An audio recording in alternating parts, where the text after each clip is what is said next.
Yamuna mission का पर्यावरण संरक्षण का संकल्प दिनोंदिन गति पकड़ रहा है। बुधवार को प्रख्यात धर्माचार्य अनिरुद्धाचार्य ने मिशन के प्रोजेक्ट को सराहते हुए पौधारोपण किया। यमुना किनारे सघन वृक्षावली कर सौंदर्यीकरण को संकल्पित सामाजिक संस्था यमुना मिशन अपने पर्यावरण संरक्षण के संकल्प को लगातार गति प्रदान कर रहा है।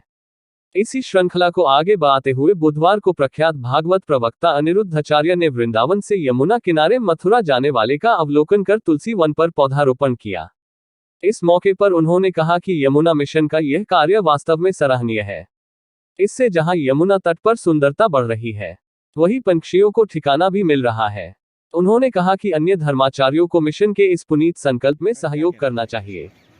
बहुत अद्भुत है, अकल्पनीय है, जो कल्पना से भी परे है वो ये नज़ारा है, यहाँ का दृश्य है। इतनी सुंदर वृक्षावली जो कि बंजर भूमि थी, जिसका कोई उपयोग नहीं था, लेकिन वो आज अमृत तुल्य हो गई है। पक्षियों का भी जीवन यहाँ से पनप रहा है। हम सभी लोगों को भी एक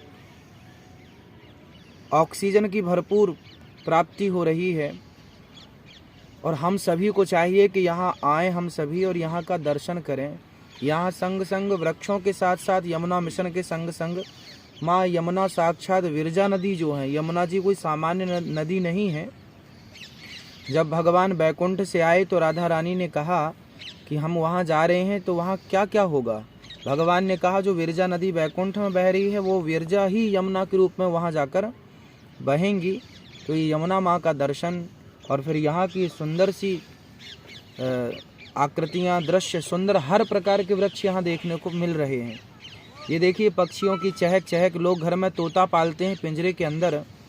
हम तो कहते हैं इतना बड़ा जंगल लगाओ तो लाखों तोते लाखों पक्षी अपने आप मिलेंगे। यही प्रकृति का संरक्षण है और हम सभी प्रकृति का संरक्षण नहीं करेंगे तो फिर कौन करेगा।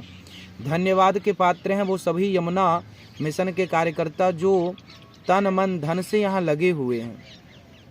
हमने देखा सारी बैरिकेटिंग है, व्यवस्थित है, कहीं पर भी कोई वृक्ष अव्यवस्थित नहीं है।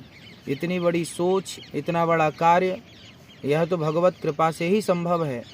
जैसे यमुना जी पर संकट आया तो कालिया नाग ने दूषित किया, तो भगवान ने कालिया नाग को वहाँ से निकाल कर रमणद्वीप भेजा और यमुना जी को निर्मल किया, शुद्ध किया।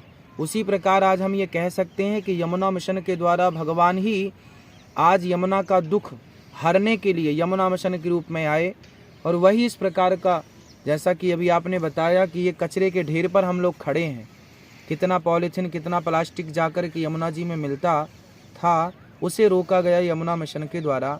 हम सभी भारतीयों का, क्षेत्रवासियों का परम कर्तव्य है, परम धर्म है कि हम इस मिशन से जुड़ें और वृक्षों का संरक्षण हम भी करने का संकल्प लें, यहाँ से सीखें।